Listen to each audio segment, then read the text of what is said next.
All right, people, it's go time. I literally just sat down in my seat. That could not have been more perfect timing. Welcome back to yet another community watch party for the Pantheon developer live stream. I am coming to you with a slightly new stream setup.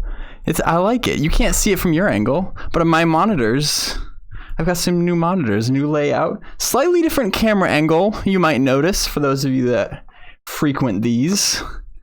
A little bit different. I like it though. I've got more real estate to work with, and the reason that I made this change is because I, along with the Library of Pantheon team, is in the process of making a game show, which is very exciting. Because I've never done that before, and I like tackling things that I've never done before that are completely new, and it's been a whole lot of fun already, and it's going to get even more fun because we are making Pantheon Jeopardy, which, by the way, this is not what this today's stream is about, but just bear with me while I go on a tangent a little bit.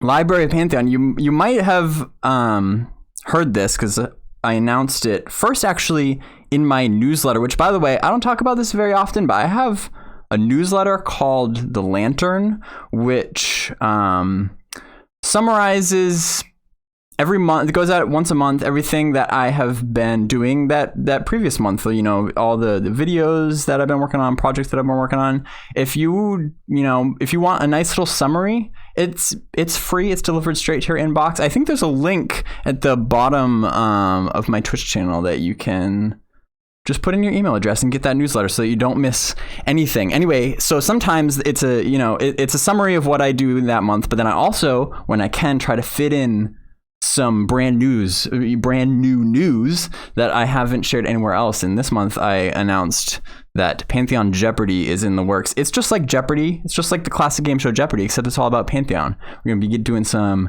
Pantheon trivia, and the winner is going to get a free alpha pledge, and so it is going to be a grand old time, and it's already looking epic. I can't say when it's gonna air definitively. It is gonna be live though. It's gonna be live. It's gonna be on this Twitch channel, even though it's a Library of Pantheon project. It's going to be taking place on my Twitch channel, and it's going to be fun. There's a reason I'm realizing why most game shows are pre-recorded and then edited together. But this is going to be live. This is going to be a completely live game show, and it's going to be a good time. So all I can say for now is, if you want to be on the show, we'll have 3 contestants, but it's open to anybody. And so if you want to be selected as one of those 3 contestants, all I can say is start studying now, because some of the questions are going to be some deep cuts for those that have been following the game for a while. And so start studying up now, and then pay attention to some upcoming details about that. But anyway, you didn't come here to hear about that. You came here because of 4 letters. HDRP, baby. That's why we're here tonight. That was, again, the Pantheon developer stream took place last night. I have not seen it. I swear I have not seen it. I have heard good things though. I've heard good things. So it has actually been very difficult to refrain from taking a sneak peek, but I kept myself pure for you all here this afternoon. This is going to be completely new to me. Whether or not you've seen it before, I appreciate you all being here today. I see some familiar faces here in chat, like Rancid Turnip, K-Biz, Gloth Dragon, Kusiga, first timer, welcome. Mathier, welcome everybody. Pantheon Plus, of course, in the house. Awesome. This is going to be a good time. Because tonight's stream, HDRP Part 2, we've been waiting in the community. We've been waiting for this for a few months. It was, I want to say off the top of my head, maybe 3 or 4 months ago, they did what they called HDRP Part 1 in their development stream. And for those of you that don't know, HDRP stands for High Definition Render Pipeline. And it basically affects everything about how the graphics of the game are rendered on your screen. So a rendering pipeline is again, I'm going to boil this down as basic as I can. It's basically a set of instructions that your computer uses for how to present these art assets on your on your screen. If you watched my recent video about the networking library, Vinyl, and how networking works, you might remember, the network stack is essentially, a series of instructions that your computer uses to transfer a network message from one computer to another. You could kind of think of a rendering pipeline in a similar way, that it's a set of instructions. So for example, let's say, the devs make a tree asset, and the rendering pipeline, again, boiling this down super basic, the rendering pipeline is going to tell your computer, okay, the order of which things need to be done in order to present this asset correctly. So it's like, okay, here's the shape, and then present this shape, and then present this texture on top of it, and then here are the shaders, etc., etc. It's way more complicated than that, and happens many times every second. But that's basically what we're going to be looking at. It affects almost every corner of the game, because we're talking textures, we're talking lighting, things like special effects, all that sorts of stuff.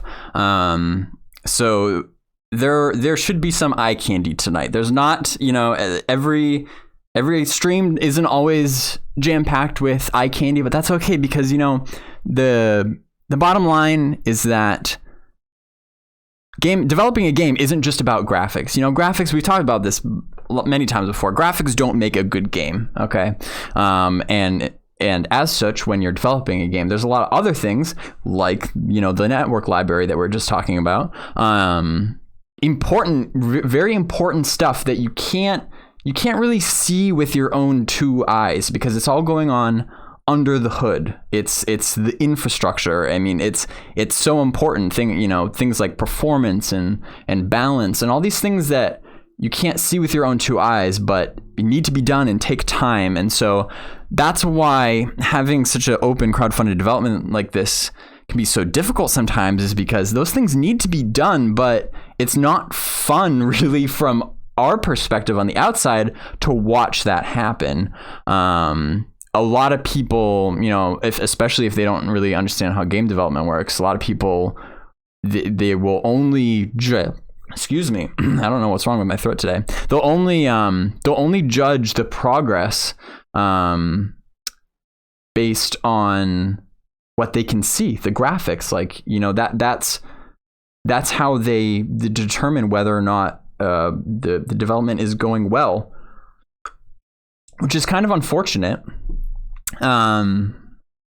It's kind of unfortunate because, again, there's so much more to a game than just graphics. I get, it's hard to quantify things that you can't see, but that's just the reality of it. But so all that to say, this, however, is going to be a fun one, because I'm expecting we're just going to sit back and we're going to just take it all in, and we're just going to see what they put in front of our faces. And then I'm sure we'll have much to discuss after that. So I know I've said my piece. I don't see any reason why we should delay this any further.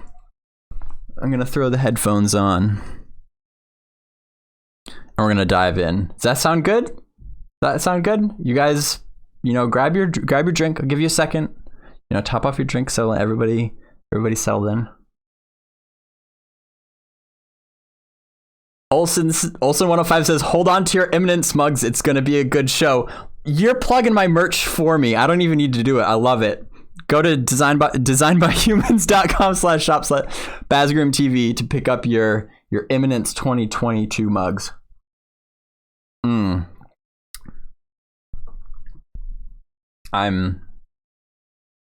I'm ready. All right, let's switch over.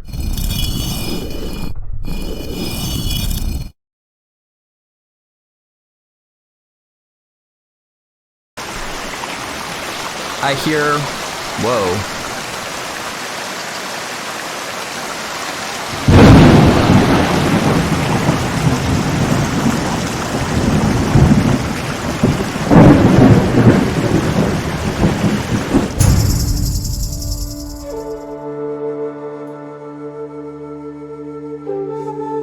Okay.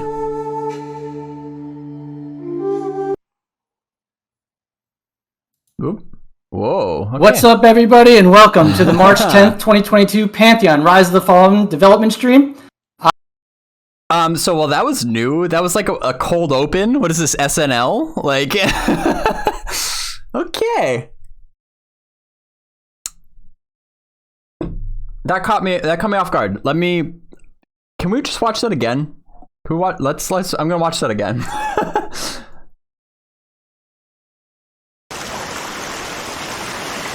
Sounds of like running water, rain.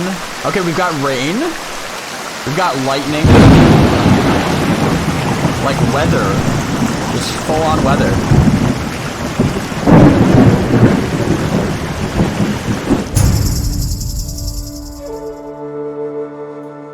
I mean, that's pretty sick. That's how you start a show. Oh, Sparrow, you're right. The thunder is delayed. All right, if we spend this much time on 20 seconds, we're gonna be here all day. But honestly, I don't care. Lightning. That was like a second delay. So what? The lightning struck about like a mile away. Isn't that for like every second in between the lightning and the thunder is like it strikes a mile away or so? All right, that is a nice touch. That's a nice touch.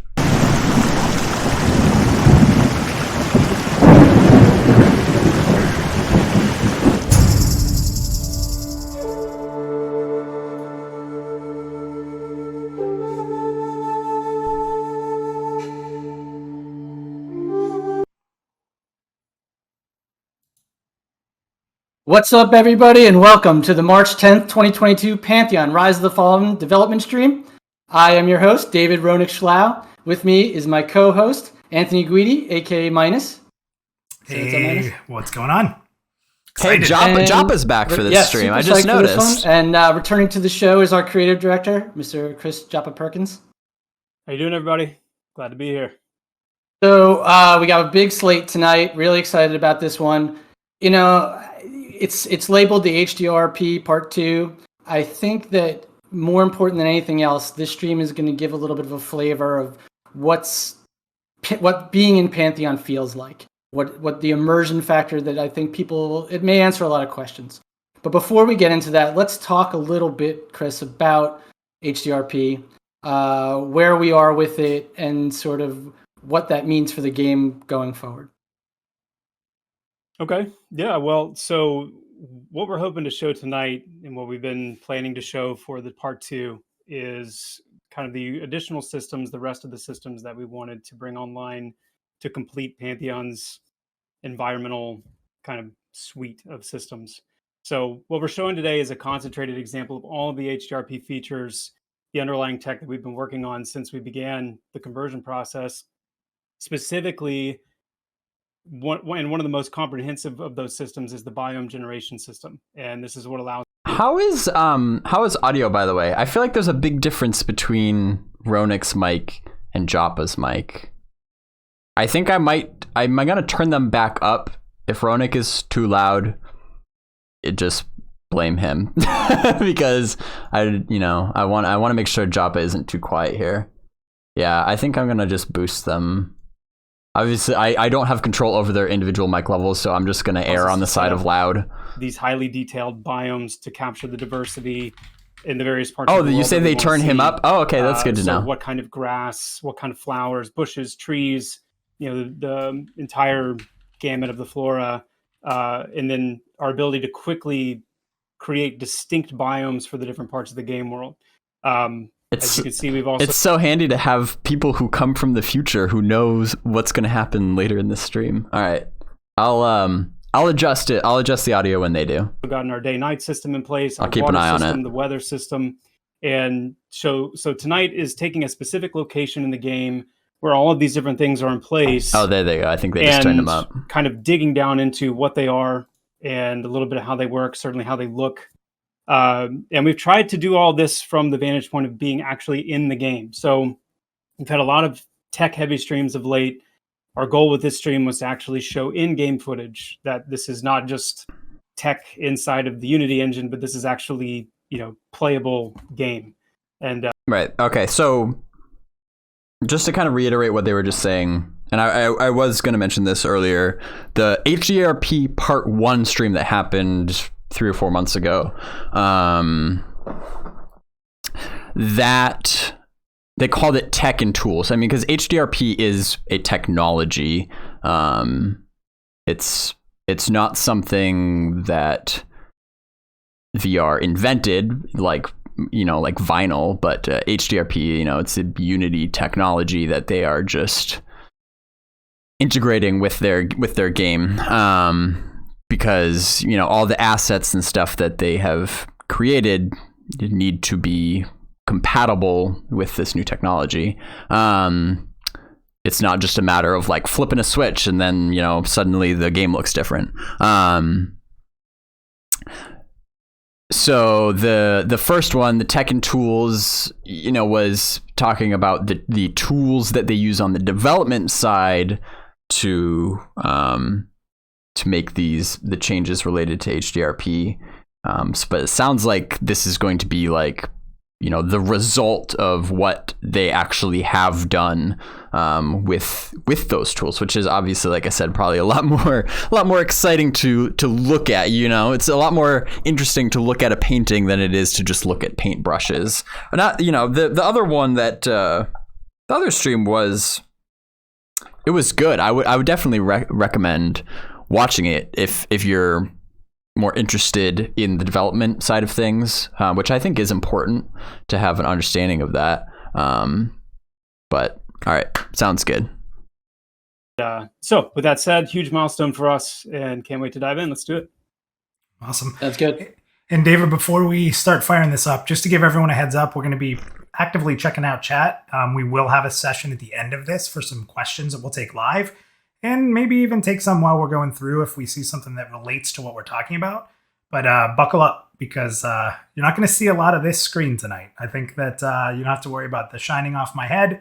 None of that is going to bother you tonight. So, David, let's go ahead. Why don't you kick it into what we're talking about first here? Yeah. So like Chris said, we're going to be talking about the biomes.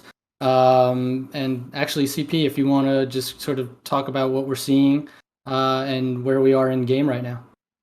Sure. So we're in Thrown Fast. We're seeing obviously the benefits of the HDRP conversion that we showed in the first stream with the updated lighting. Now we've got, we've obviously moved well beyond the gray boxing into actual textured terrain. We, are seeing the mountains come into view, developing here. Again, this being an open world game, these areas are all traversable, mountains climbable, the heights reachable. But then what we're seeing on the ground level is the flora. And so now we've got grass, just immense amounts of grass, grass that all, interacts with the wind, interacts with player movement. We've got the trees in place, all, the same, interacting with the wind and the weather. And then we've got flowers, we've got bushes, we've got the rocks in the playable area, and all these things coming together to create this specific biome. As we, in this shot we're showing here, we're kind of getting up into the higher elevations, and you're actually seeing the trees transition into pine trees, as opposed to the more lush beech trees down in the around the ground floor. And you're going to see that. You're going to see very natural transitions of biomes as you go deeper, as you go higher. And then certainly as you get into the more fantastical parts of the world, you'll see the biomes taking shape and transitioning along with. Is that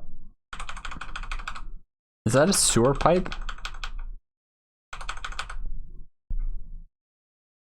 I know that's a weird thing to like hone in on in all of this, because I mean, first of all, okay, let's pause. What a big improvement over gray boxing, right? And this is what makes this whole development process just so interesting to watch. And like, I know it's said often, but like it's so uncommon that you actually be able to see these things unfold like in real time, like to see things go from gray box to this, which there's not a gray box in sight, I don't think. And I don't know, I just think that's really cool because, you know, to get that perspective, because again, when the gray boxing was first revealed, you know, a lot of people, they just didn't get it, you know. They're like, what is this, Minecraft? Like but now you can actually see the process, you see the method to the madness. Now is this like the most mind-blowing graphics I've ever seen? Not really, but you know, it's also we're only 5 minutes in, and it's definitely a vast improvement over what it was even, you know, a couple of months ago.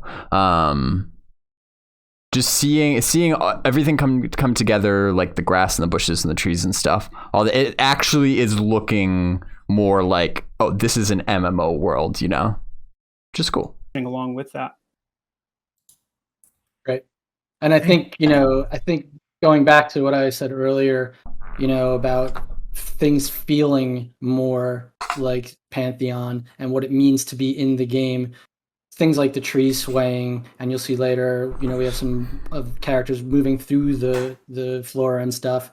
I think really hits home the, you know, where we've gone with this whole HDRP conversion situation. Mm-hmm.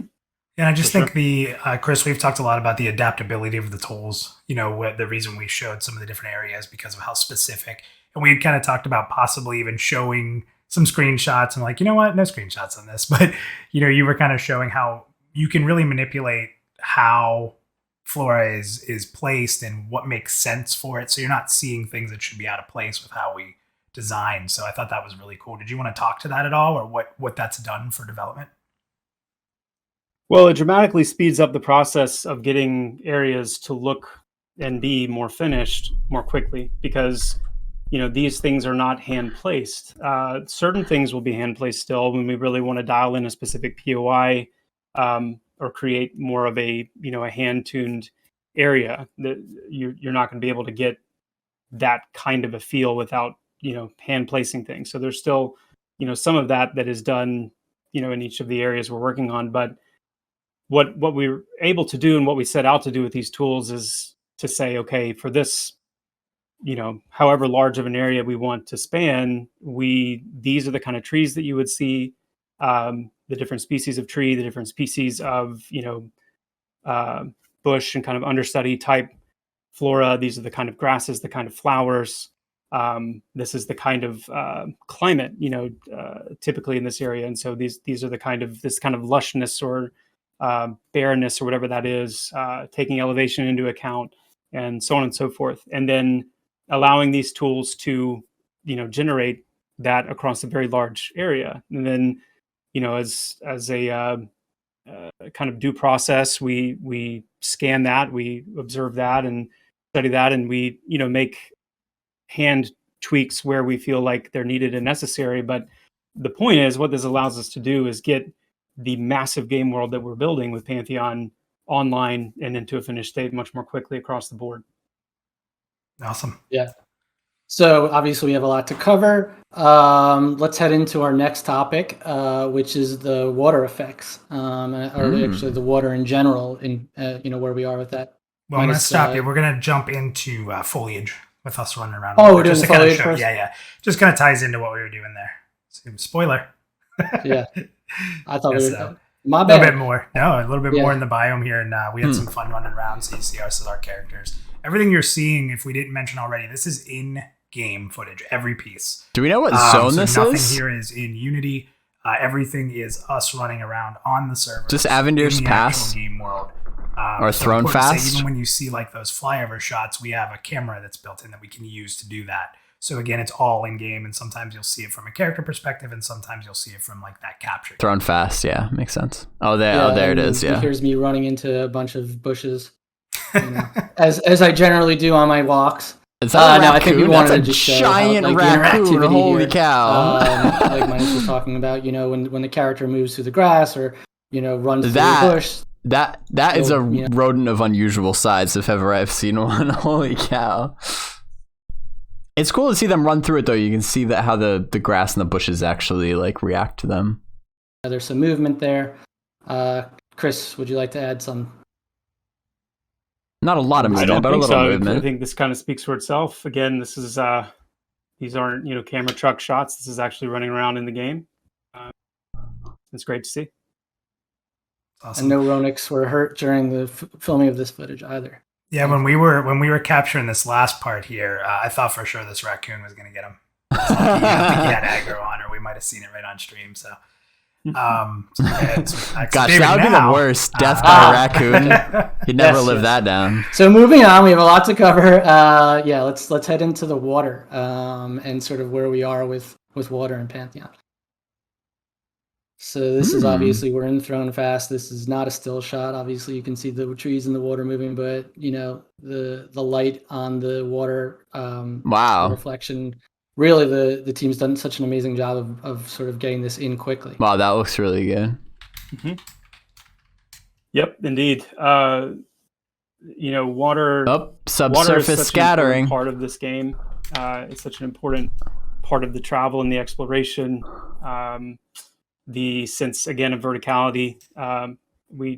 Climbing takes the spotlight a lot, but it shouldn't detract from the depth of the game world as well. That is represented by the water and the deep places of the ocean, the abyss, the tempests and the vortexes and the but then also your lakes and your ponds and your rivers. That's a beautiful shot. That looks really good. In multiple places. That water looks very realistic. I don't know if I know, so Matthew just said like that you can see through the water too.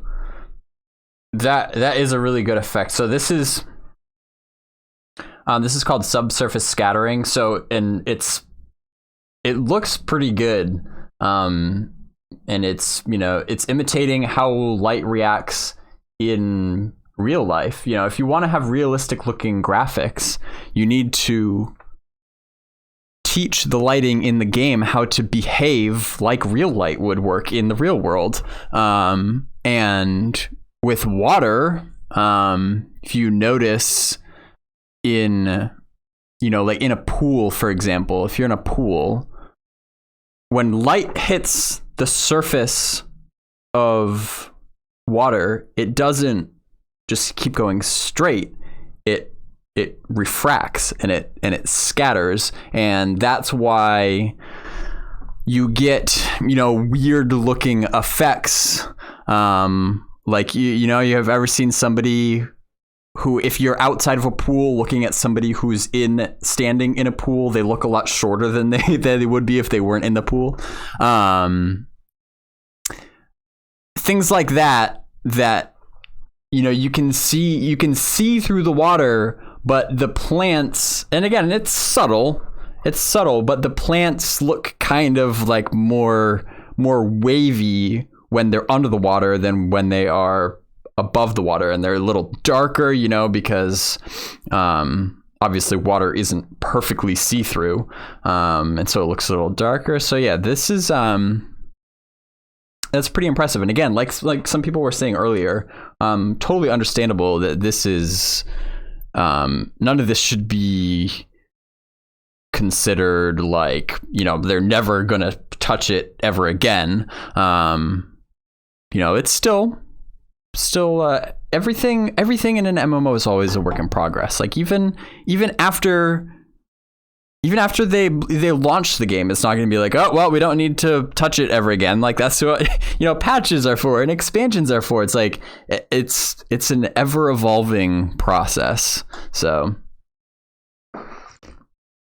But again, I think the key takeaway so far is that this all seems to have come online pretty quickly, relatively quickly. Like we're talking, a matter of months, and these are big strides for that amount of time. So it's cool. It's encouraging. I've never said it on a stream, but the approach that we're taking to water is much more of a kind of a survival approach in a sense, in that we're not looking to just mimic overland combat encounters underwater where it's really the exact same. I know we saw was like a stone platform like this in the other shot. That's definitely the beginnings of a bridge. You can actually, this is 100% a bridge. Goes from there to there. Whoops. And combat encounters underwater where it's really the exact same, but you're just swimming around. We want the water to be like an entirely different frontier, and the kind of considerations you have to make going into the water, especially if you're planning on going very far out or very deep, are unique and very different than you would on land. The kind of dangers, the kind of risks, obviously some specific climates in view there with the anaerobic and the pressure, but also the visibility and things like that. But we want water to be just a hauntingly beautiful and enticing, yet scary, and kind of something that can give a sense of trepidation as well. Very exploration heavy, and very excited about it. So we're going to, when the time comes, we want to do really something more dedicated to water and the underwater aspect of it. So this is very much just kind of a quick overview teaser, if you will, of the new water system. You'll already notice, some of the volumetric lighting effects and how, the water already is responding to depth. So the more shallow the water is, the lighter it is, and the deeper you get, the darker it gets. And that is intended and by design. And we'll have a lot more to show on the water system soon enough. Great. What are next steps there? Just Next as far steps? as what's obviously you talked a little bit about it, but can you get a little bit more into that? Mm-hmm. Yeah, next steps would be, number one, developing out the underwater biome. So using the biome tech to create the underwater biome, at least in some of these areas that we're looking at here. And then the swimming system. We need to get the swimming system finished, and get that all hooked up, and then we'll be ready to roll. Great. Well, this is a great time, actually. If you like what you see here, please go to pantheonmmo.com. Go to the pledges, the pledge page. We have plenty of pledge packages for every level, and it's just really, we couldn't do this without you guys. So every little bit's appreciated. Okay, now we're gonna get into some gangbuster stuff. I'm really excited about that was just the warm-up. This next couple of segments here. Let's start with the day-night cycle. Ooh, now we're talking. So again, here we are in game, and what we've done here is we've taken the same shot. Here we have a female paladin sort of running along the road, and we can start to see how time of day affects the game. And really the comparison between the light, and this is, the day-night system is in game. These are not staged shots.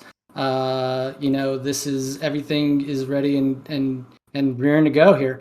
CP, you wanna talk a little bit? I know this is mostly show, but I'm gonna try to get you to talk a little bit too.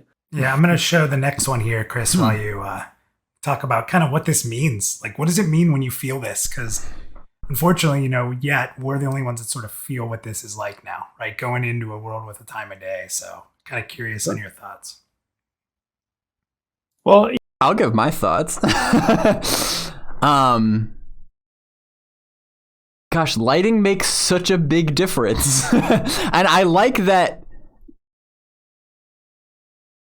At first, I was like, I want to see the entire day-night cycle, like, from start to finish. But I actually like that they did kind of like a side-by-side of the same exact model running in the same exact area side by side, because it just goes to show how different like the same asset looks just by changing the lighting. I know I've talked about this in previous streams, but like lighting is a huge part of how a game looks.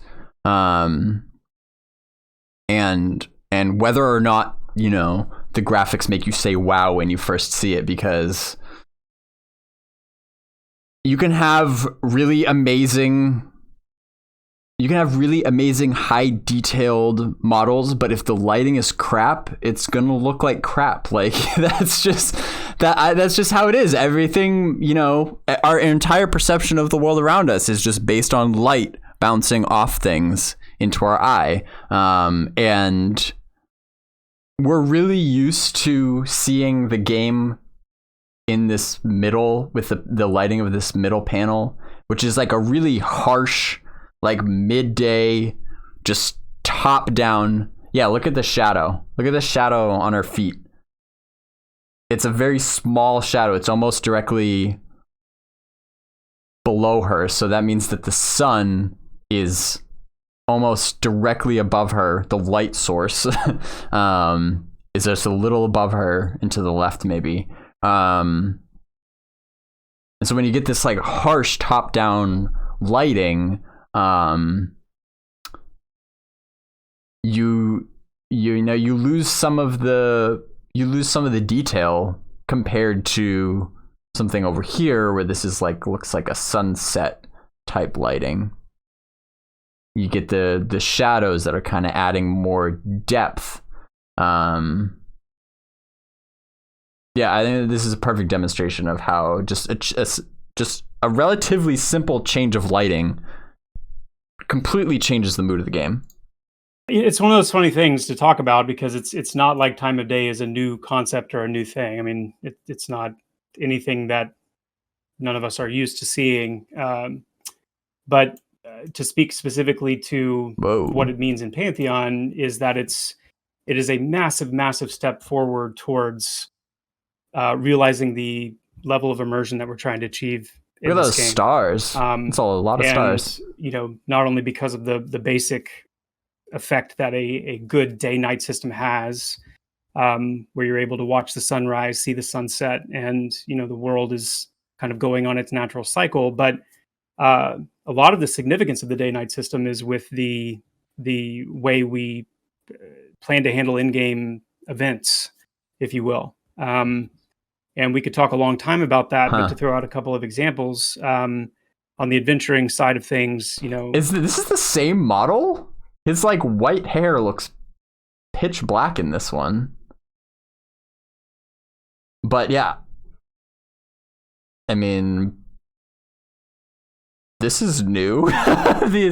This starry sky. It's so funny. I was like, wow, that's a lot of stars. But you know what?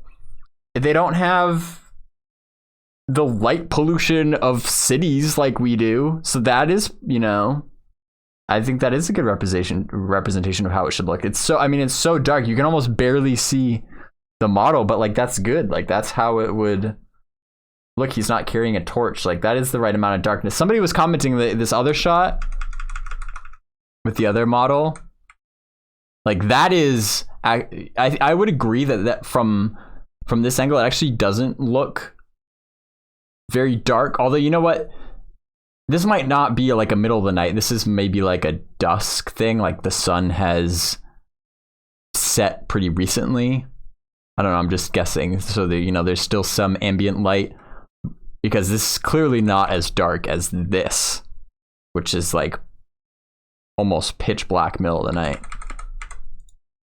The world is kind of going on its natural cycle, but a lot of the significance of the day-night system is with the way we plan to handle in-game events, if you will. And we could talk a long time about that, but to throw out a couple of examples, on the adventuring side of things, you know, time of day is going to affect what kind of NPCs are present. We've talked a lot about how nighttime is going to be pretty scary affair often in Pantheon, the kind of things that come out at night and the kind of dangers, unique dangers that present themselves at night. Also, just kind of the behavior of NPCs. Things like seeing braziers and torches being lit at night versus not being lit during the day, and NPCs that handle that activity. Guards, for example, walking around and lighting the braziers, and NPCs in villages going inside at night and things like that. And then, but it touches on other systems as well. The perception system will riff off of day and night to a massive degree based on when you're looking for and trying to find certain NPCs, have certain conversations. The gathering system is going to play heavily on that as well. Certain flowers that only grow in moonlight, let's say, because this is a true physically based lighting system. We can actually utilize things like moonlight being the thing that is actually providing the ambient light at nighttime as an ingredient in what causes certain things to spawn, or where certain harvestables might grow or exist, or things like that, or even crafting. Like you have these amazing ingredients, but you can only craft it at this specific. You can only forge this weapon on this specific anvil when moonlight is shining on it, or at this time of the night, or something like that. So it looks great. It's huge for immersion. It's a huge step forward, but there's also so many gameplay implications as well. I have to say, as a player, when the day-night cycle was implemented and I first logged in at night, and what you're not hearing here is the crickets. Yeah. And I was just like, okay, there it is. It was that magic moment, where you're in a game and you're like, okay, this world is alive. It's, it was like super dark, and there you talk about immersion. That's the feeling I think that we've all been missing, and what we've been striving for, as we create Pantheon. Yeah, it was an amazing experience too, and I second that. It's where I think I even said in our Discord, if you're not a part of that yet and you're supporting the game, get in there. But in our Discord, I just said, that word immersion hit me harder than it ever hit me while being in Pantheon, and there's so much more to come too, so it's exciting.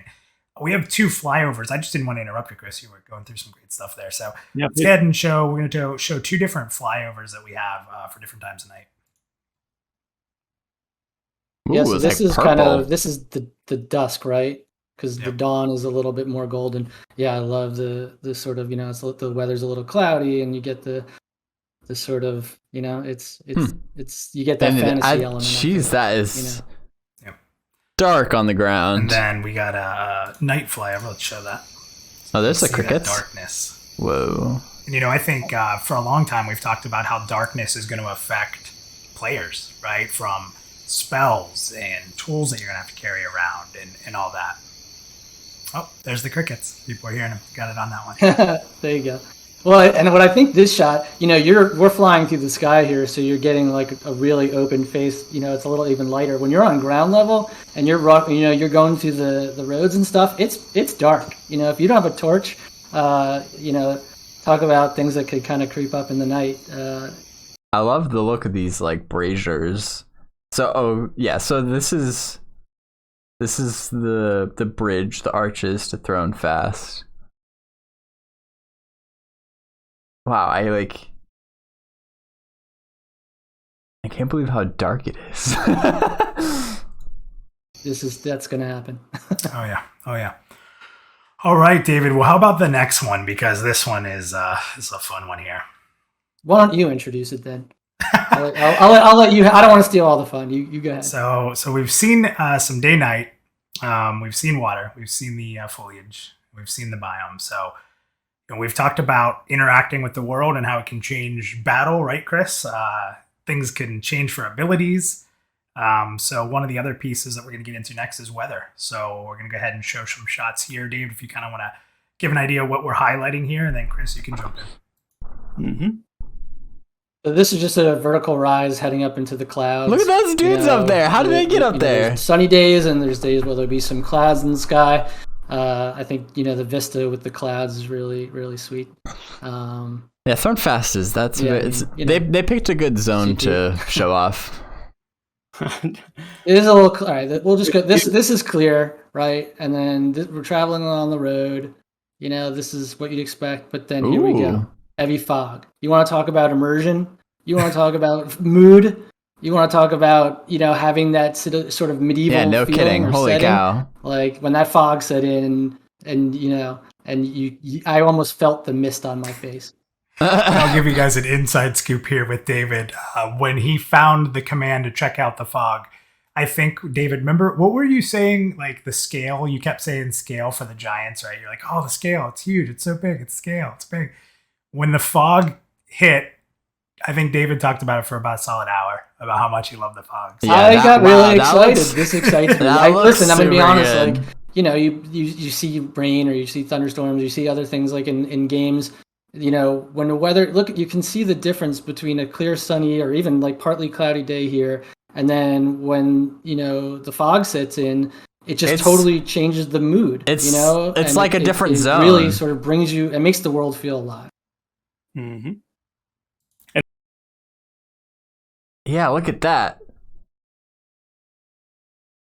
It's like I'm picturing, like almost seeing like the fog roll in like across the lake, slowly just kind of creeping up. And who is it? Yeah, Sparrow says, what could sneak up on you in a heavy fog? That was my exact thought too. I was like, immediately it looks like a movie. It's like, you start picturing like a werewolf coming out from behind one of those trees or something. Actually, didn't we see something like that when in the stream that we did in Fortress de Vaillare? That's what this almost kind of reminds me of, although this looks even better. Because actually, now that I think about it, Fortress de Vaillare, when you peeked outside the window, it was nighttime. You couldn't see very much because you only were looking out that one window, but it was nighttime and there was that like werewolf looking thing out in the woods.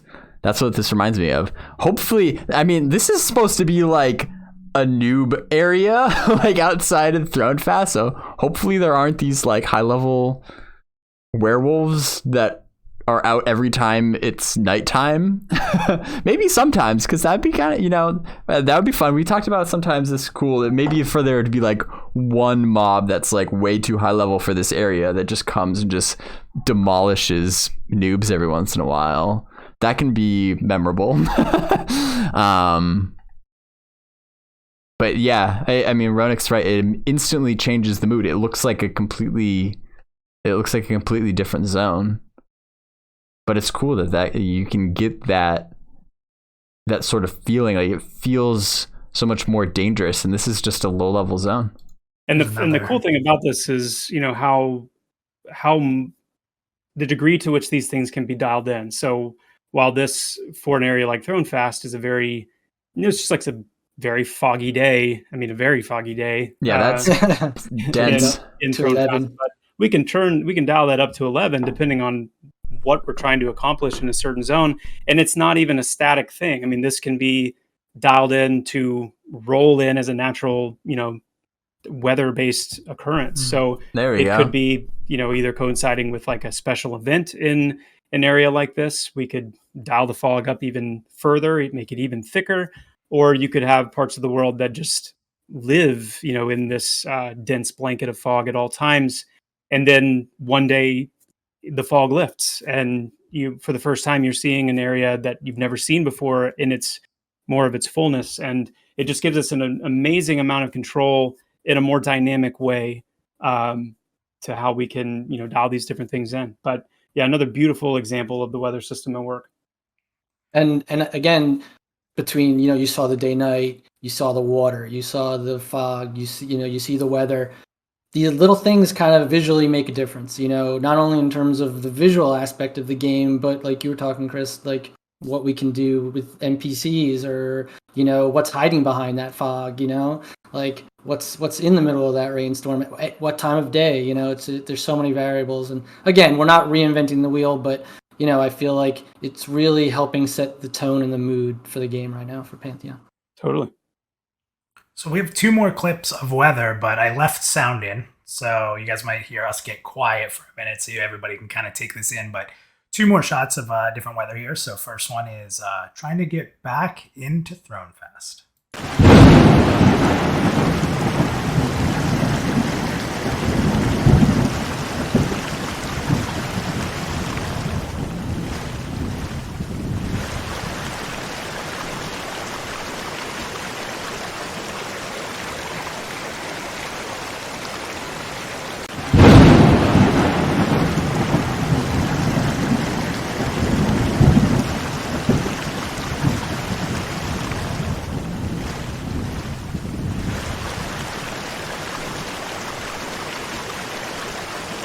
So that's the first one there. We have one more.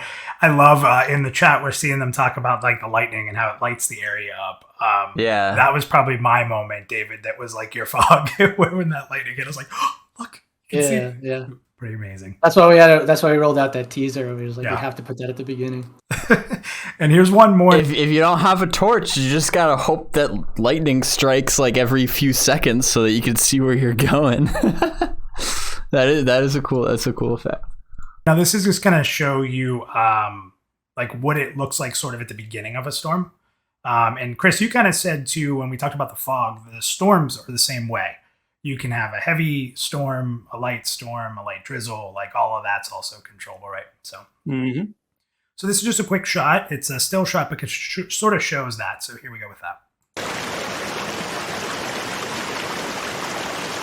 Yeah, you see the weather kind of getting darker here.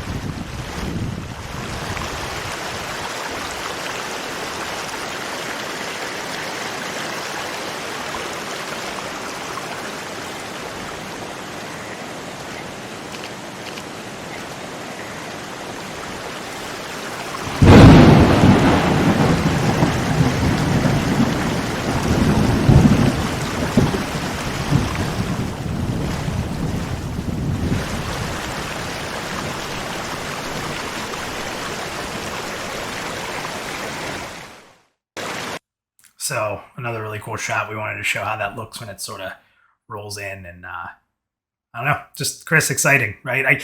Everybody says I use that word too much. I think a lot of us do. Like, so I'll just say it's spectacular. Like, this is spectacular. They don't say it too much.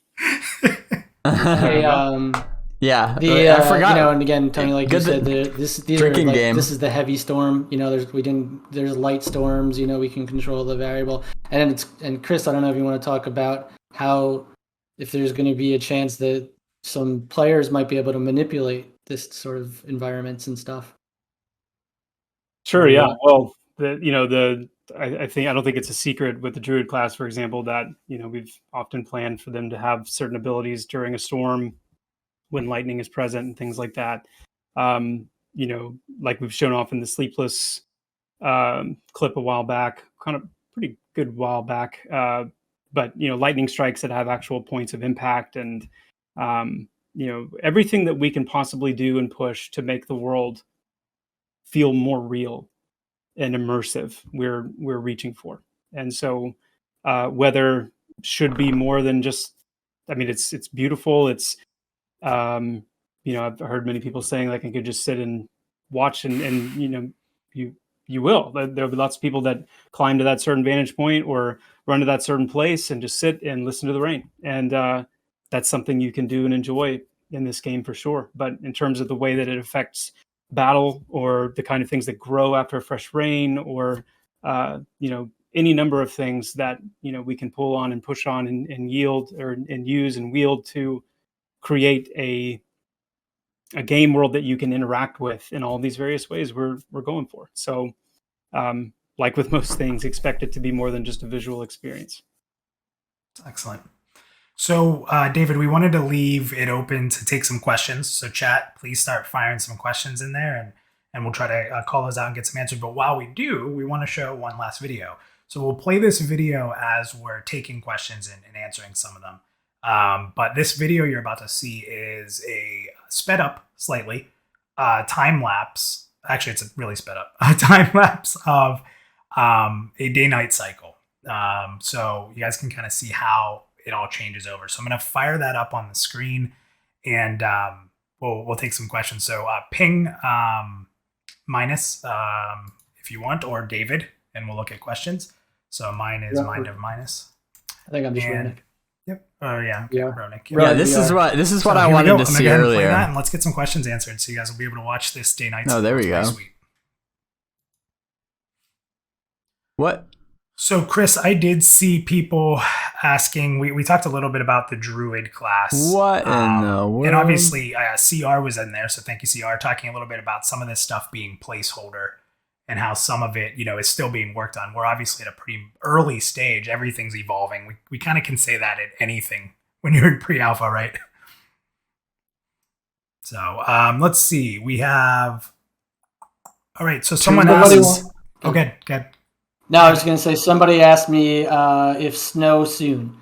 So that's no moon. I had to say it. I think they want to know if the snow will be implemented soon. CP. Yeah, we'll show some good snow stuff soon. That is very much a part of this whole push for sure. Excellent. Someone says on mountains being traversable, has the issue been resolved where there was about a 5-degree slope? It was too shallow to climb or too steep to walk? Like we've seen that across a lot of games actually, where it's kind of like odd clipping and you're trying to jump up a mountain. How do you feel about where we are with climbing and walking? Mm-hmm. Yeah. Just for the record, just want you to know I'm not listening to a word they're saying. I'm just looking. I'm just watching this time lapse. This is a pretty long time lapse. I would like to know how many real life hours is a full day in Terminus. Because this is pretty... They said this was really sped up, and it's been going for a little while, and it seemed that we're almost just kind of like midday. The climbing system will I'm just going to keep watching. When that slope becomes too steep to walk. I think it's still going. Yeah, those clouds are moving. Excellent. It'll just be more of a, kind of a... In more of like a crawling position, kind of a... Look at... These clouds aren't even just moving. These clouds are working how real clouds would work. Like, and it's more... It's easy. I think the easiest place to see it is up in this left corner. Watch, as this cloud moves... It's not just like, here is cloud, watch it move. It's like the cloud vapors are actually like dissipating behind it. Watch. To your climb. Excellent. It'll just be more of a... That's dope. Kind of a... In more of like a crawling position, kind of a climb. That will slowly transition into a full climb as it gets steeper and steeper. CP, you answered in chat, but I want to clarify here for the stream, who people can't see the chat. 2 moons. Yep. Mm-hmm. 2 moons. So we'll get a little bit more into that, I'm sure, at some other point. Somebody asked about the... Sorry, I lost the question. It was a good one. It was basically about if we've been testing... Oh, here. How much testing has been done on the performance impact of all these weather systems? Very extensive testing and testing rolling out to our VIPs soon. But very intensive testing, profiling, performance is key with all of this. So it's one of the big gains. Oh, here we go. It's getting a little darker now. HDRP and upgrading our version of Unity. We were able to leverage there we go. Sun's setting so fast. Many amazing advancements in Buckle the engine, and then our own stuff that we've built. We've done an incredible amount of tech work ourselves with our programming team. That performance is an amazing thing, even with all this stuff running. And just to clarify, we obviously are still in pre-alpha, and none of these assets are final. So what you're seeing here is just sort of where we are currently. Let me clarify when we say none of these assets are final. Sorry. All of these assets are final that you're seeing, except for the raindrops and how we might handle, some of the aspects of the lightning flashes Oh, you got like a galaxy up there? But you're seeing absolutely final art here in the majority of these shots. Would you say that for the environment as well? There's still set dressing and stuff like that, right? There's still a little bit of set dressing that might happen here and there, but that's more of a world building thing than it is any kind of like a 3D art change. So just wanted to clarify that, because as you know, we can say things thinking one thing, but it comes out differently to the community here who hears it. So just wanted to assure people of that. There you go. All right, one, I'll jump in here. Have we decided on a timing yet for day-night cycle? Is that something we're still tweaking? Do we have an idea of where that's going to be? We know it's not going to mimic real life day-night, and I'll leave it at that. It'll be... Oh, that answers my question. Faster than that. But how much faster, we haven't landed on that just yet. Now, sorry. Let me grab one here. Will we be doing not just time of day, but will there be anything where it's different times of year or different, not necessarily our year, but in-game? Yep. Everything with the system is set up to track days, months, and years, and the position of the celestial bodies, the planets, moon, sun, things like that all follow suit. So we have everything in place to handle seasons and dates all the way down to the day. I was not expecting that. That was a good one. Okay, with the changes to zone lines, how persistent will weather be between the zones? And will we be able to see storms? So, like, this isn't just an image of, like, a starry night that's, like... Obviously, it's... The image is moving, but... You're telling me that, like, the stars themselves are gonna move throughout the year? That's kind of wild. I honestly have been just kind of mesmerized just watching the stars move. I'm like not listening to them at all. Rolling in on the horizon, for example.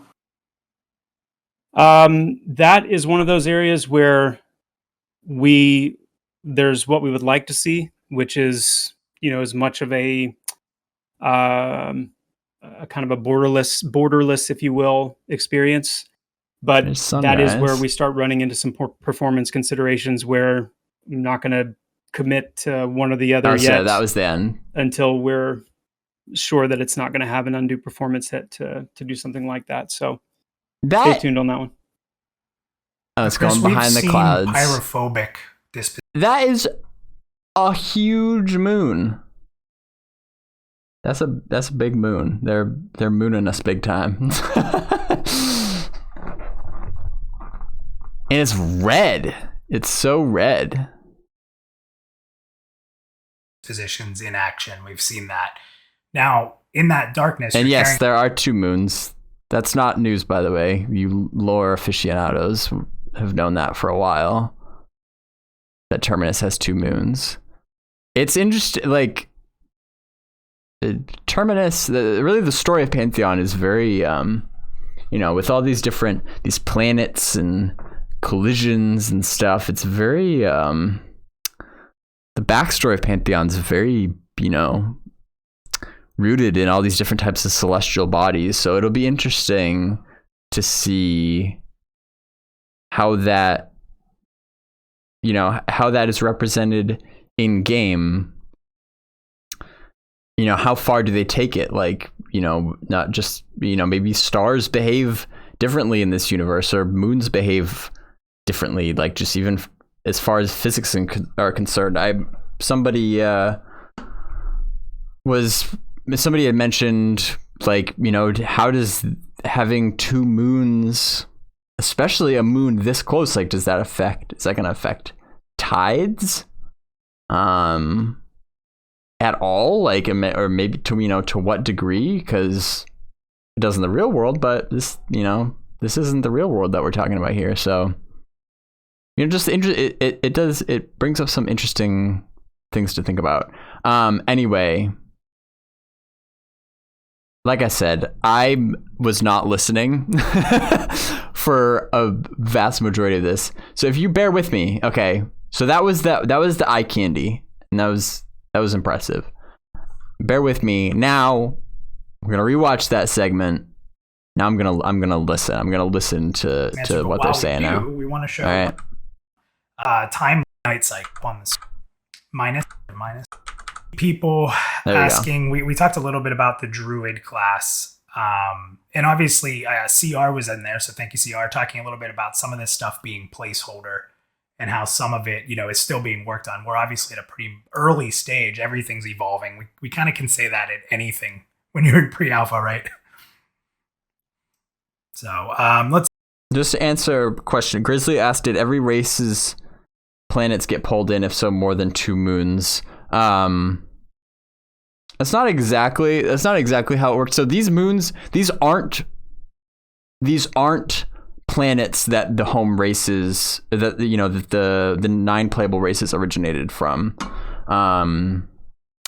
I would tell you the names of these moons, but that might be a Pantheon Jeopardy question. Just saying. But no, these are not planets that the races originated from. They have not gone into a whole lot of detail as to how that works, but the planets that the races originated from collided with Terminus in the sense that fragments of those planets actually exist and make up the planet of Terminus. It's a big mystery as to why that happened and how exactly that happened. And that will be a big chunk of what we have to kind of discover for ourselves in game as to that is one of the biggest mysteries of the game. Like why do these races just keep arriving on this planet, along with the landscapes that they came from? And so that's, again, you get these really interesting, because of that, you get these really interesting situations on the planet of Terminus that you wouldn't get in real life. Again, because it's a mystery, I don't know exactly how it works, but one of the ways that I kind of like think about it or imagine it being like is, I don't know if you guys have ever played the game Abduction. You can look it up. It's OBDUCTION. I think it was made by the same people that made Myst. So it's like it's a puzzle solving and adventure game. But if you go look up some screenshots, you'll see that game also has kind of like this mechanics of sections of a planet basically being transported or kind of like swapped with another planet. So in Pantheon, again, I don't know if this is exactly how it happens, but this is how I imagine it happening based on what they have described. Is like, you got, let's say,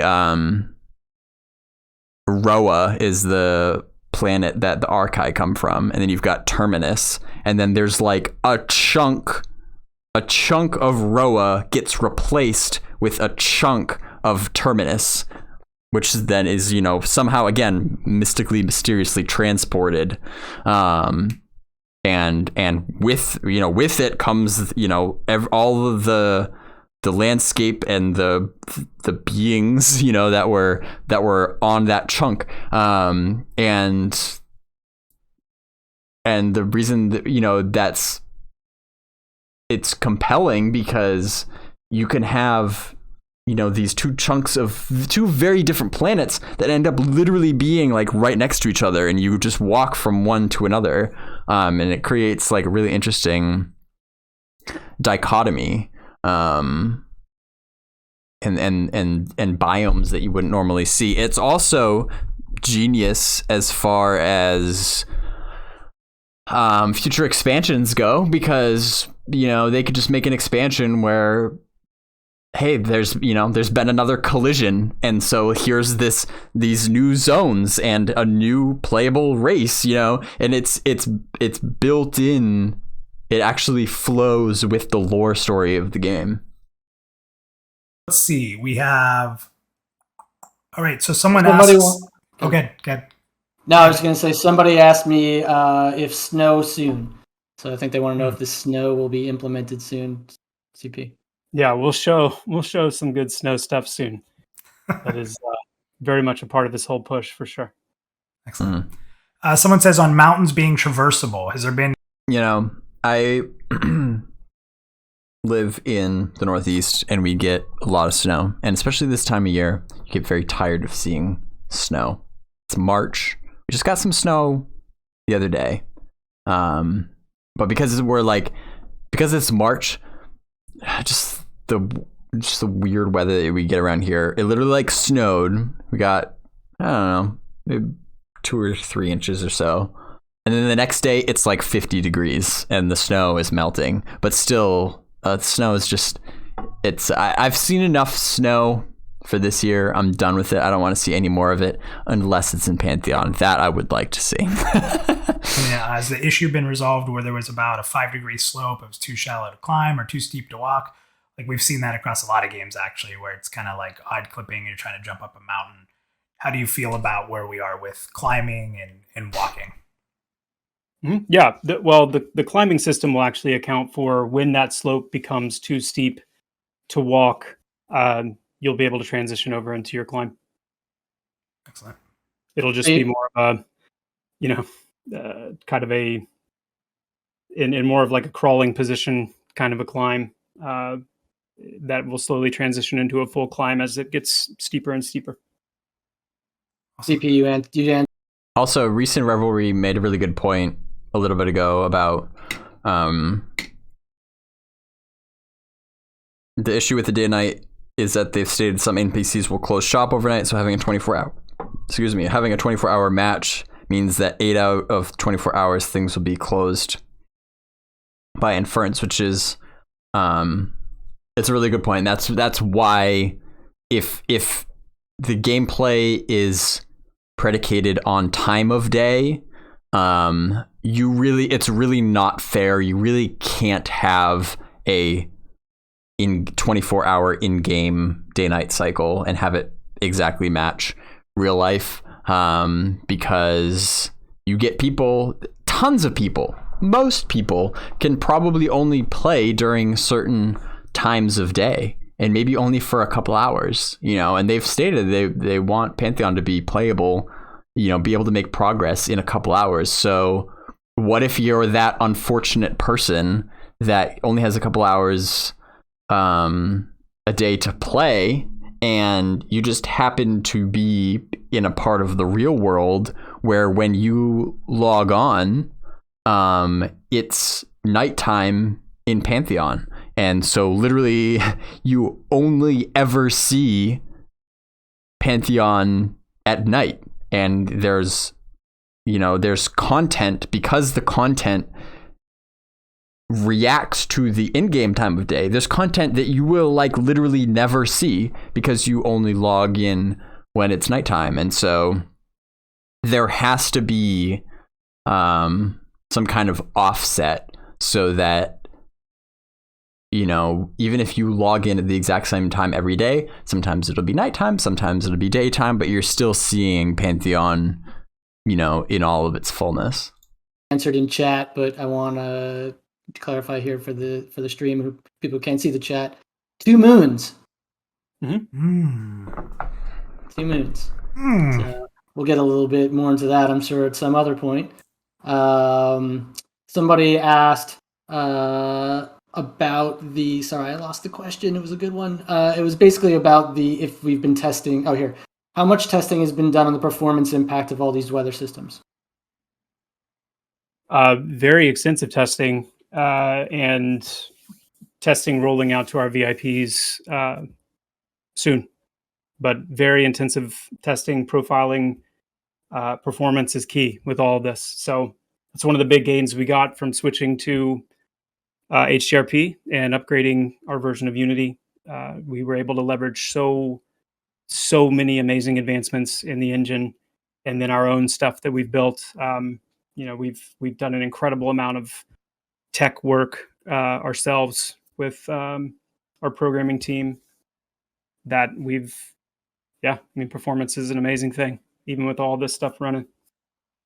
And just to clarify, we obviously are still in pre-alpha, and none of these assets are final. So what you're seeing here is just sort of where we are currently. Let me clarify when we say none of these assets are final. Sorry.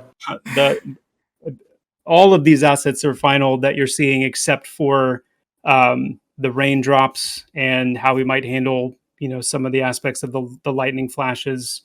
Some things we might tweak with the moons, but you're seeing absolutely final art here in the majority of these shots. Would you say that for the environment as well? There's still set dressing and stuff like that, right? There's still a little bit of set dressing that might happen here and there, but that's more of a world building thing than it is any kind of like a 3D art change. So just wanted to clarify that, because as you know, we can say things thinking one thing, but it comes out differently to the community here who hears it. So just wanted to share all that. There you go. All right, one, I'll jump in here. Have we decided on a timing yet for day-night cycle? Is that something we're still tweaking? Do we have an idea of where that's going to be?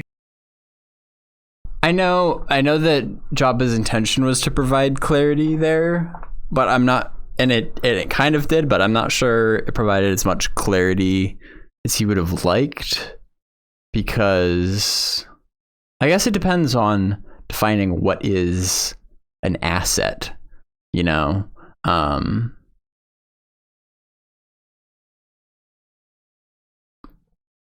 because it's almost certainly, there are things that can be tweaked without having to like create a new model, like a new 3D model from scratch, which I think is what I think is what he was getting at. That's like, okay, these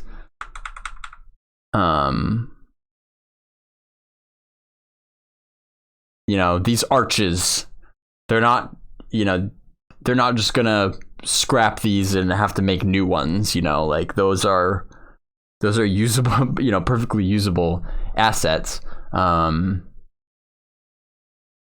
But things like I noticed earlier on when the trees are swaying, sometimes like the leaves don't really look like they're attached to the branches. They'll kind of like float away from the branches. So I think when you say like this is final art, it can kind of give the impression that like, we're not really going to touch it. We're not going to tweak it all, which I don't think is true. Hey, I could be wrong. But there are things like, like lighting and things like that can still be tweaked without having to start over from scratch. So I think a little bit more clarity would be welcome there. Like because of Pantheon's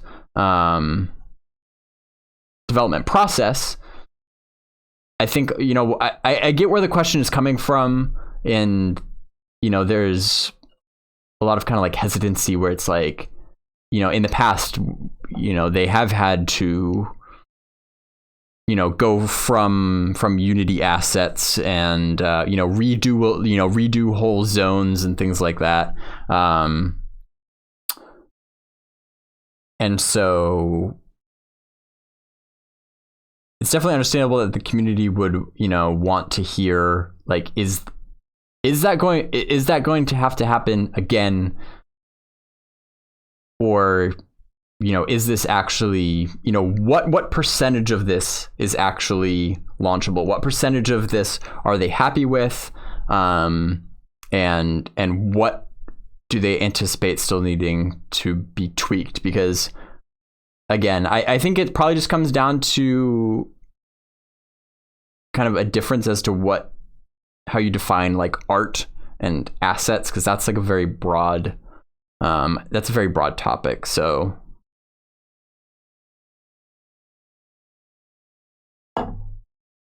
that's a long way to say that I think that would be something to dig into a little deeper another day as far as just like, what needs to be done to build the world. Soon, but very intensive testing, profiling, performance is key with all of this. So that's one of the big gains we got from switching to HDRP and upgrading our version of Unity. We were able to leverage so many amazing advancements in the engine, and then our own stuff that we've built. We've done an incredible amount of tech work ourselves with our programming team. That performance is an amazing thing, even with all this stuff running. And just to clarify, we obviously are still in pre-alpha, and none of these assets. Oh, see, I forgot. I was supposed to skip back ahead to where he was. Change. So just wanted to clarify that, because as you know, we can say things thinking one thing, but it comes out differently to the community here who hears it. So just wanted to assure people of that. There you go. All right, one, I'll jump in here. Have we decided on a timing yet for day-night cycle? Is that something we're still tweaking? Do we have an idea of where that's going to be? We know it's not going to mimic real life day-night, and I'll leave it at that. It'll be faster than that, but how much faster, we haven't landed on that just yet. Now, sorry. Let me grab one here. Will we be doing not just time of day, but will there be anything where it's different times of year or different, not necessarily our year, but in game? Yep. Everything with the system is set up to track days, months, and years, and the position of the celestial bodies, the planets, moon, sun, things like that, all follow suit. So we have everything in place to handle seasons and dates all the way down to the day. You stole my question, minus I'm trying to find another. Yeah, Bro Quiet Storm made a good point, saying tweaking animations and how the leaves attach to the trees is not adding new assets, so it's clear to me what he's talking about. That's a good point. But again, I think they would do well to make those differentiations as far as what they mean when they say like an asset. I guess like art, art kind of is all encompassing, like I was talking about before. You've got the assets, then you've got the lighting. That's a separate aspect of it, and then there's animations, which is yet another separate aspect of it. So, and also, does that include like the character models? Probably. I would think that the character models themselves those are homegrown, so those are probably final. But again, I mean, they're gonna get. I would think, well, there'll be more customization options. Again, I'm just thinking out loud.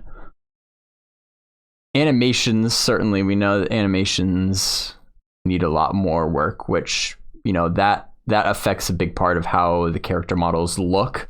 Even if you have a really high detailed model, but its animations are janky, you're going to be like, that's not a very good model. But really, it is an animations thing. Same thing with the trees and how things kind of move in the wind. So yeah, just things to keep in mind. That was a good one. Okay, with the changes to zone lines, how persistent will weather be between the zones? And will we be able to see storms rolling in on the horizon, for example? That is one of those areas where there's what we would like to see, which is, as much of a kind of a borderless, if you will, experience. But that is where we start running into some performance considerations where I'm not going to commit to one or the other yet until we're sure that it's not going to have an undue performance hit to do something like that. So stay tuned on that one. Now, Chris, we've seen pyrophobic dispositions in action. We've seen that. Now, in that darkness, you're carrying a torch around. Will monsters or some of the enemies or NPCs out there, because you're carrying a light, be able to maybe detect you more so than others? Oh, yeah. Yeah, fire can work for you and against you for sure. It's kind of an interesting thought. You might not want to have a torch out all the time. Let's see here. Can we expect certain shops or NPCs to be unavailable at night? Absolutely. That's exciting. You get to a town too late, your journey takes too long, you got to find a place to stay for a little bit. Mm-hmm. Huh. Trying to find a good one. There's some good ones in here. You got one, Linus? I'll answer this one from someone said, are the trees swaying so hard because it's time lapsed? Yes. Yeah, and that's a good. And you can see exactly what I was talking about here. It looks like the trunk of the tree is static, but just the leaves sway, and so that's why it kind of has like a little funky look to it. But yeah, that is an animations thing more so than a modeling thing.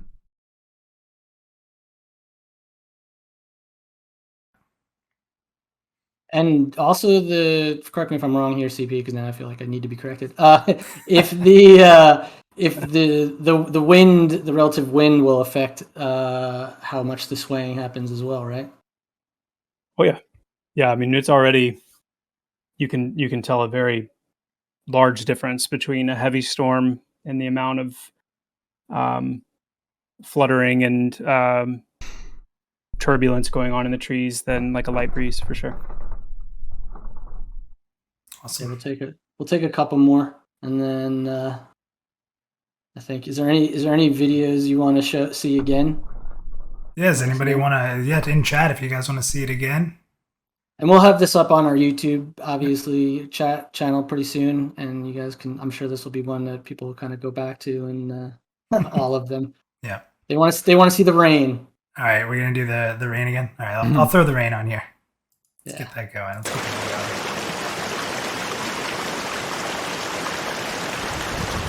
See, is this sped up too? Because or is that just the wind? I love when you're in the world too, and that darkness rolls in. You know, we've all been driving in our car, and the darkness starts rolling in, and the rain just falls like crazy on you. It feels really cool. Somebody's asking in chat what point will NPCs be introduced back into the build. They're in there. Yeah, they are. There's a couple shots here that we took without them, but NPCs are back in the game. Yep. Yeah, they're there. They're there. They want to see the intro again, Linus. See the intro again. All right. Yeah, can we do one that? More time. You want to do one more intro, and then we'll close it up. How about that? Yeah, that works. All right. So here's the intro again for everybody who might have missed it, and then we'll go ahead and we'll close it out after that. So here comes the intro.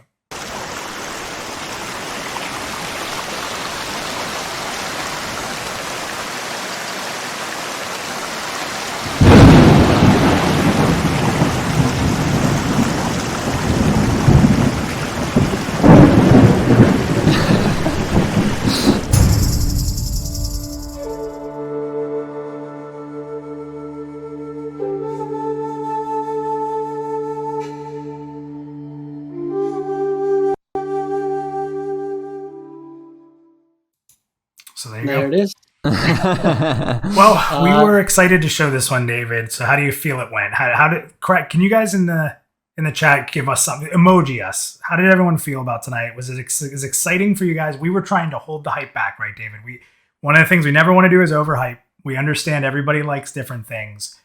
But I think this is one of those times when we went into the build, we felt like players. We felt immersed. We were like just literally counting the minutes. I know today we woke up and we're like, is it time to stream yet? So how do you guys feel? How do you guys like the look of the world? How excited are we? And Chris, what was that term you used for this year? It's been going around a lot. Mm-hmm. Oh, that would be eminence. That would be eminence. And the point when I said that, my point there was that these systems that when you think about a finished game or a game that, you know, is really kind of crossing all the T's, dotting all the I's, and is actually moving towards what seems like a complete, state when you consider all of its systems and whatnot. That's what I mean. And so getting day-night in place, getting the water system in place, getting weather in place, getting the flora and the biome system in place, getting, the world building kind of machine, all of the underlying tech it needs, so that the finishedness that you see here in Thronefast, as it's already starting to kind of push its way out across the continent of Kingsreach, which is what we have in view for alpha, the alpha content being Kingsreach. This is a year of imminence, because all of these things coming together means that, we really are getting closer. And that sense of imminence carries a sense of like reality with it, eventuality and reality. And so, on a project where many of us have, been waiting a long time, these are the kind of things you want to see. These are the kind of things that herald, the kind of the closing of several loops that needed to be closed. And so it's, I stand by that word. And I think the stream is a good example of, the excitement that we as a team have for what's coming this year. There's a lot of things to really look forward to, a lot of, upcoming things that we're that we're excited about. I'll just leave it at that. But we're happy to share. And again, if you like what you saw here, please go to PantheonMMO.com. Check out our pledges. Again, we are fan first. We could not be here without you guys, and we really appreciate the support. Tell your friends. I feel like this was a good stream that you can share. Send me our Twitter. The drill. Minus CP. We'll be highlighting a couple cool things from this too in the newsletter. Little additional things that I know David's working on, and they both hit it on the head. It's going to be an exciting year. Stick around, stick close. If you're a supporter, get in Discord, start chatting. We're looking to, when we can show it, we're going to show it. And we're excited to get to those moments. And again, this is going to be a year that you're going to hopefully really enjoy following Pantheon and what we're able to show and announce. CP, any closing thoughts? I love the smile he has right now. That says it all. Yeah, give me an onward and upward, and we'll close it out. Onward and upward. It's going to be a good year. Thanks, everybody. Take care, guys. Thanks all. Wow, that was packed. That was a packed stream. And Desrin says, I'm late again. Maybe I'm just in time for the commentary. As you know, Des, the commentary now is all throughout the stream. So yes, you're in time for the commentary, but you're also late. By the way, for those who are asking, Minus was nice enough to put in chat the specs for the computer that was used to record this footage. It says it's a 2080 Ti with i9 16 gigs of RAM at 1440p. Lossless 1440p. And so recording lossless at 1440p, that will put quite the strain on your computer, but it still looked fluid. And he also says lossless recording, 15 gigs for a 30-second clip.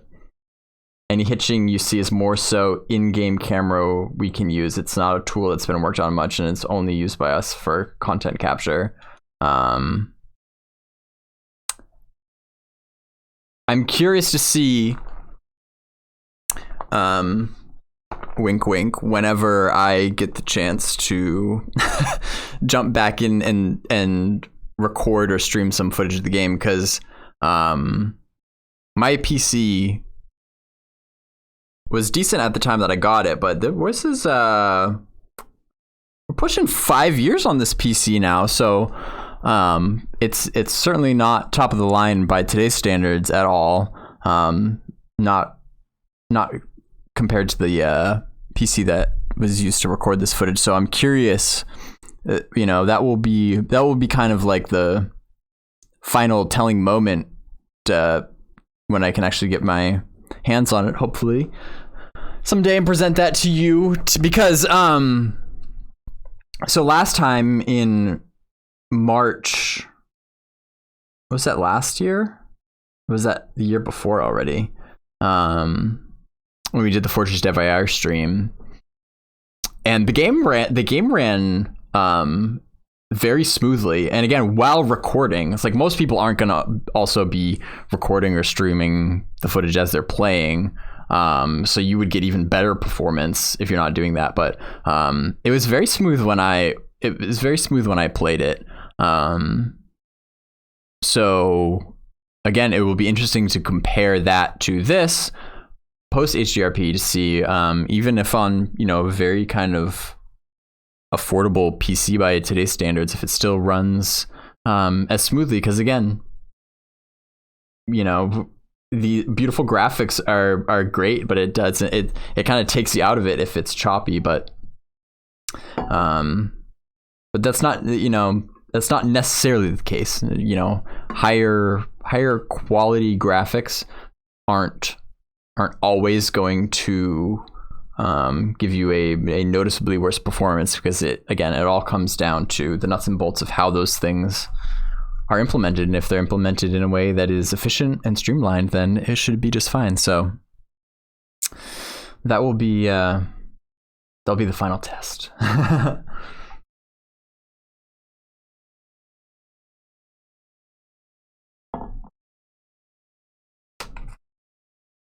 This was good though. I mean, and like I said before, it's a lot for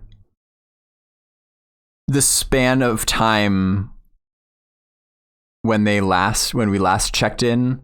Like, day-night cycle, which is big, and weather, like actual responsive weather, and foliage, like biomes. Like, that's a lot. It goes to show how, again, and this is what makes following an open development like this quite difficult, to be honest, because progress is not linear. And now, again, we don't necessarily know when these things were completed. This could have been recorded, I don't know how long ago. It's not, it's not like this was just finished. I very much doubt that this was just recorded a couple days ago and then they, threw the stream together. It's probably looked like this in game for weeks, if not more. So again, but then on top of that,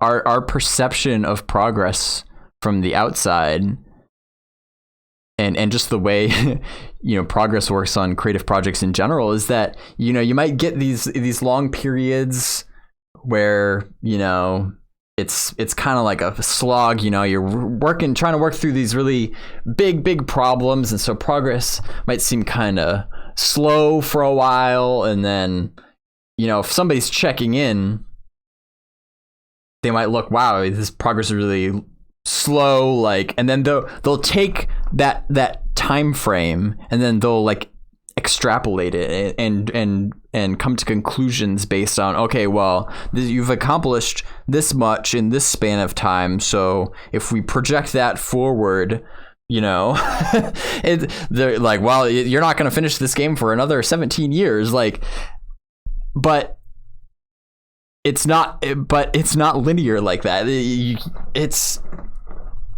you can't make predictions based on previous timeframes like that, because you're working through this process that might be really slow and difficult, but then things click, and then you get this huge spike of progress where things just come together, and it's exciting. Like, this is one of those times where a lot of really important pieces fell in place, and it's exciting. And then maybe then if they can keep this momentum, I mean, that's great, but you never know. It might be okay, this was fantastic this month, and maybe next month maybe it's not quite as much that's ready to present. And so you kind of, when I look back over the time that I've spent following Pantheon, it's constant ups and downs, but that's to be expected in any sort of creative project like this. But it makes it difficult to be along for the ride in and make sense of it, because it's a roller coaster. There's ups and downs, but to me personally, so I understand. I'm saying that to say that I understand that it's not for everybody. Some people want to be just like, who cares? When can I play? But I personally enjoy roller coasters. I think it's fun. I think it's fun, but you gotta stick with it, no matter what the speed is.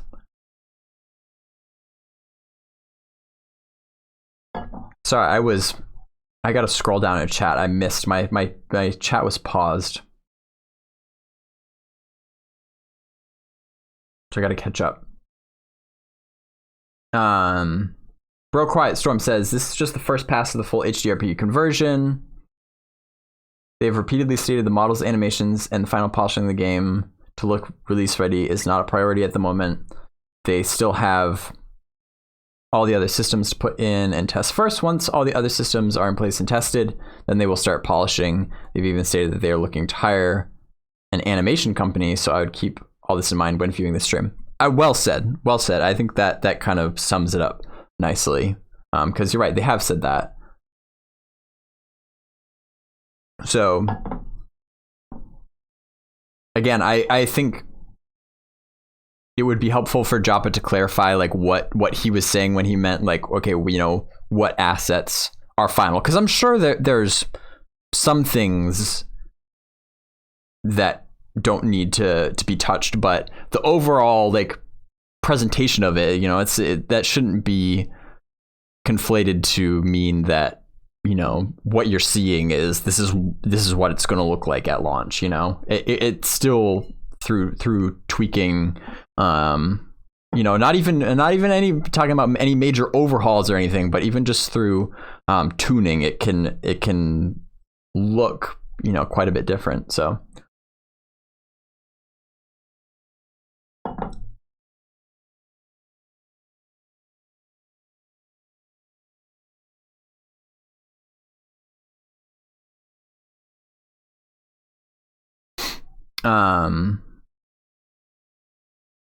Reasonable Person says, I'm curious, what is that piece of Pantheon art over your right shoulder, Baz? That is a great question.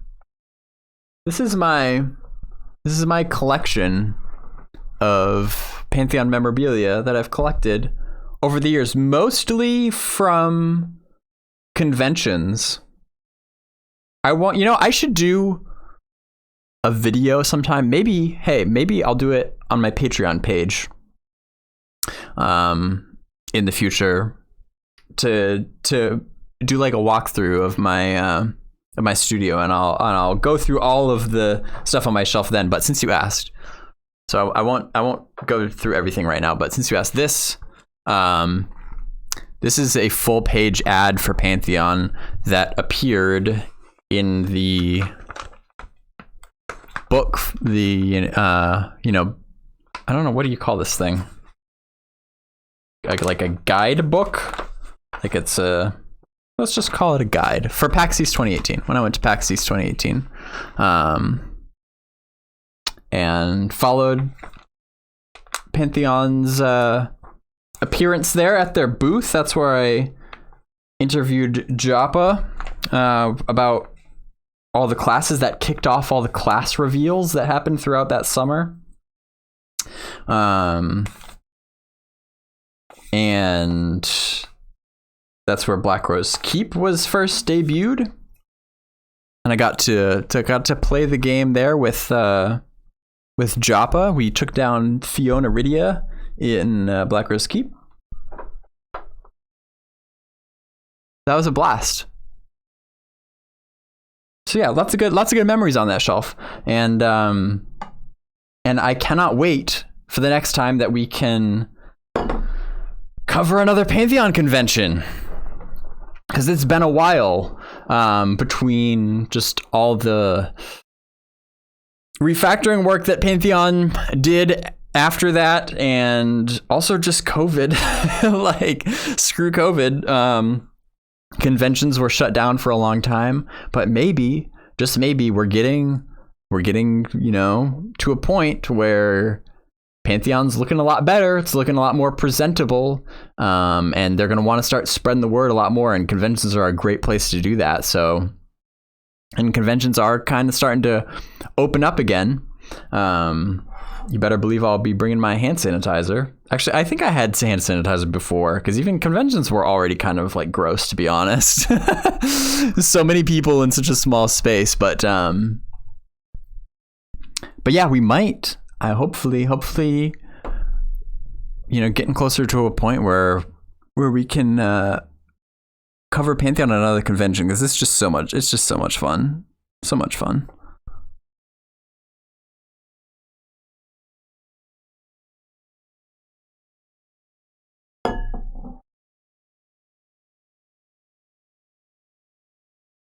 Actually, speaking of Black Rose Keep, Reasonable Person also says, I'm interested in the revamped Black Rose Keep. Yeah, me too, because that's something they did that.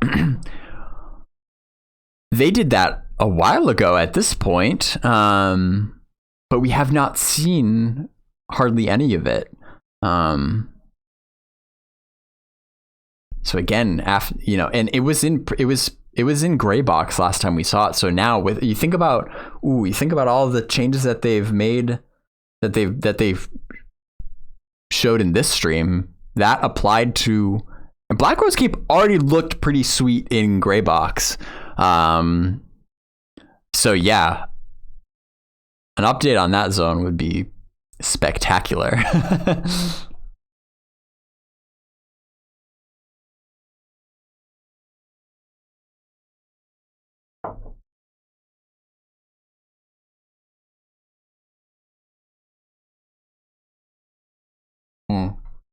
Fairthale, that would be another good one, because that was already looking really good, even like 2019, you know. So, but again, haven't seen it since.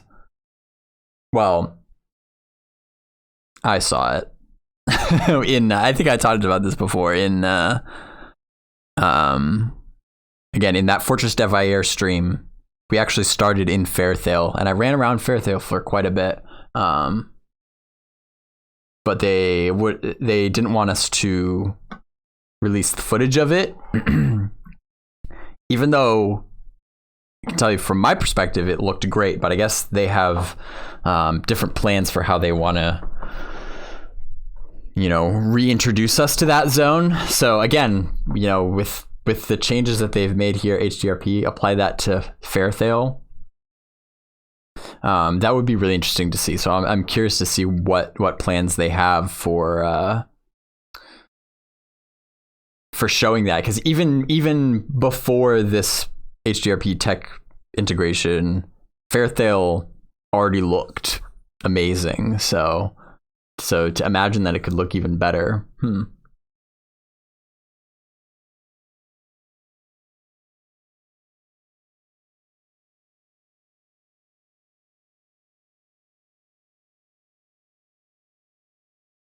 Rancid Turnip says probably going to be pretty slim during the months that they're integrating the network stack. I think you're right. I think you're right about that.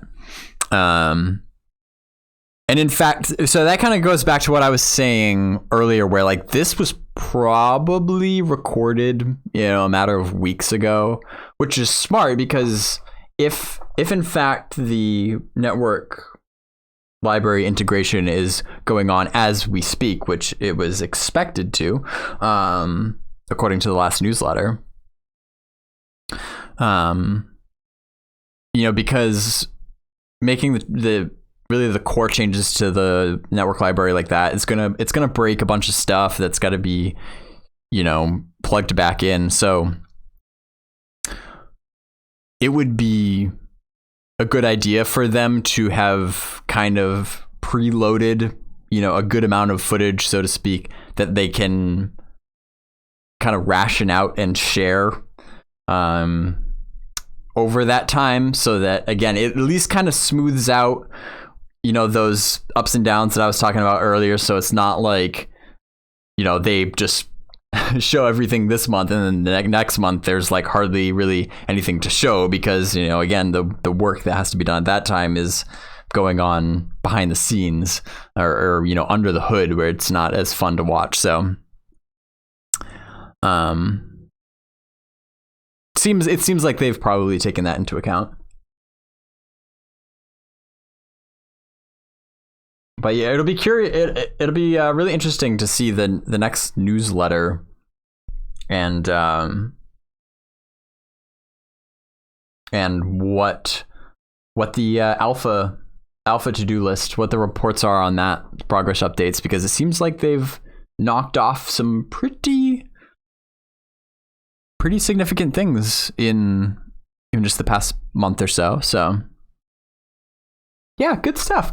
Also, by the way, speaking of the library of Pantheon, we have an alpha tracker on the library of Pantheon that we pretty recently made a pretty significant update to. It used to be that the alpha tracker would just show you the most recent updates on the to-do list items, but now you can go all the way back to the beginning, since since VR first started providing updates on each of the alpha to-do list items in August of last year. Right there on the alpha tracker, we have them all together. For each item, you can easily click through, so you can get a better perspective as to how each of these things have evolved over the course of months. And so I look forward to updating that the next time the newsletter comes out. If you haven't checked it out, head over there to the librarypantheon.com and take a look for yourself, because there's when we were putting that together, it was amazing how much I had already forgotten about, and so it's helpful to really have everything right there in one place to compare. So anyway, I think that's it for me. I think we've covered all of our bases. This was clearly one of the more entertaining and beautiful streams that they've had in quite a while. So look forward to hanging out with you guys next month to see what they bring out next month. Again, as always, thank you everybody for joining me. I love this new time slot, by the way. These afternoons, these are a blast. Good times. So thank you. I hope to see you around the community. I might as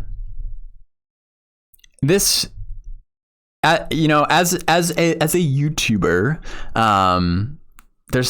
there was so much good footage, just like really attractive footage in this stream, that I will probably have to find a way to put it together in a shorter, YouTube video. Even though I'm working on Pantheon Jeopardy, I think I can fit in a way to condense this down into a shorter kind of like snappier video, because we've been live for almost 2 hours now. This has been a great 2 hours, and it flew by. But I know everybody likes kind of the shorter, condensed summaries, so I'll look at doing that as well. Until then, though, everybody, please stay safe. Have a great day. We'll see you later.